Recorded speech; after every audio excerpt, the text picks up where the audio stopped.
What's up, Ukers, and welcome to another video tutorial. Today, you're learning how to play I Raise a Hallelujah. But before that, I'd like to give a shout out, a birthday shout out to Kaylee. Ayan, she just turned 1 today. Daughter of Mr. Marvin. Happy birthday and God bless you, Kaylee. Okay, so before we proceed with the chords, you make sure your ukulele is tuned properly.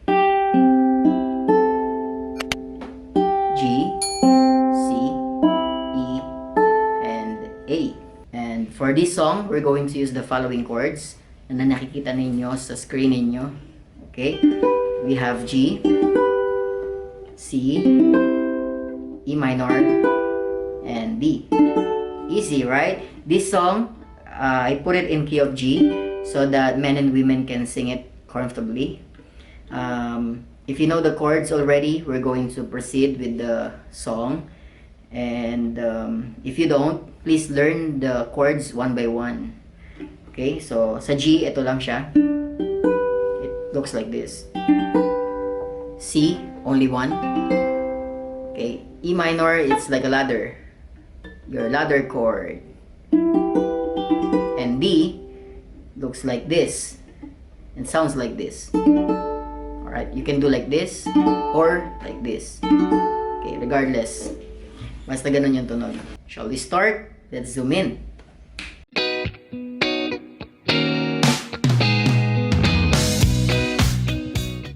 Alright, so let's go to our strumming pattern.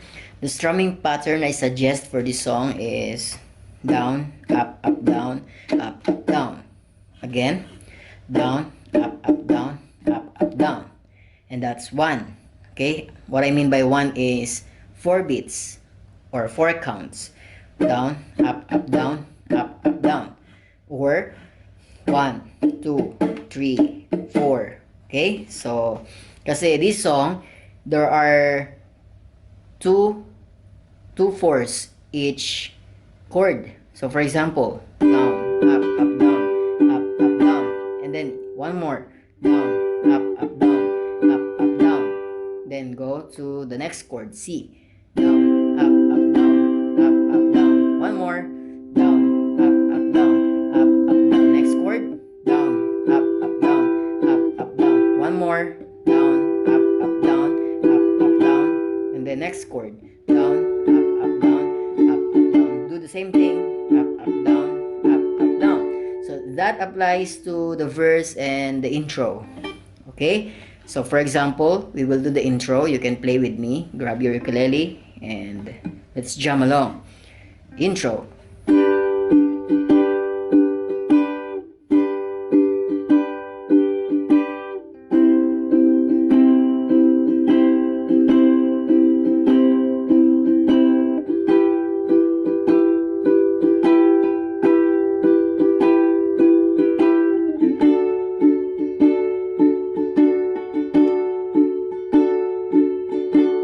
Okay, and then the verse, it's the same. So there are only 4 chords. Let's try to do the verse. Same lang po yun.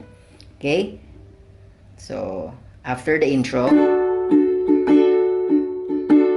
raise a hallelujah.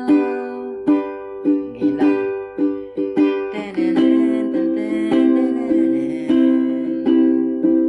Then you go to E minor.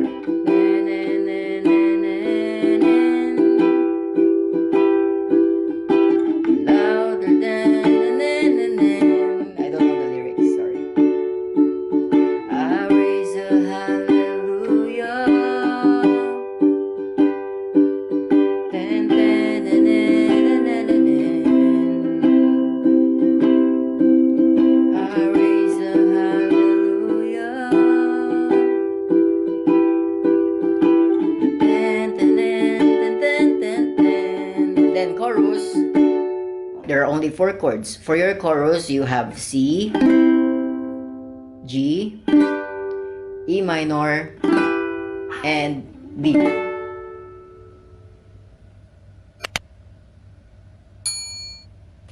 Siri is freaking me out. So for the chorus, you have C, G, E minor, and D. But instead of doing it 8 counts, you will do it 4 counts. So for example,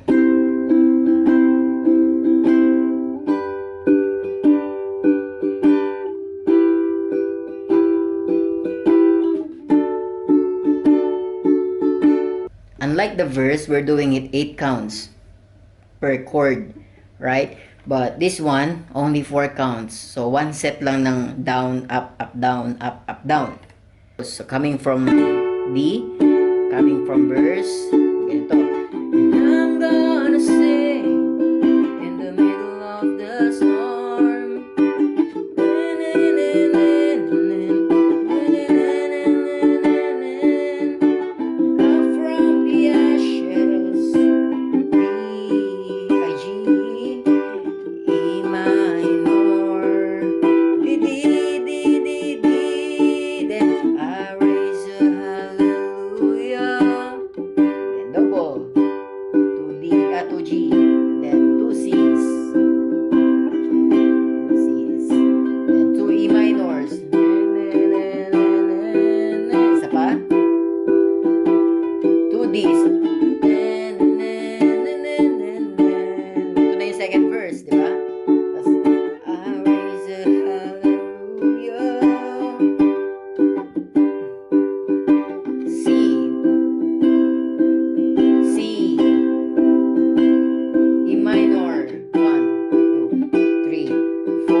So the song is pretty easy.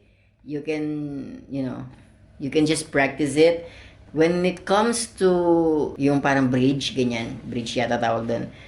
Di ba, ang kanta niya, sing a little louder, you just do the verse. So, sing a little louder, tapos may extra lyrics lang. Di ba? Sing a little louder, in the middle of sing a little louder, louder than the unbelief. Yan. Parang ganyan lang, same chords lang.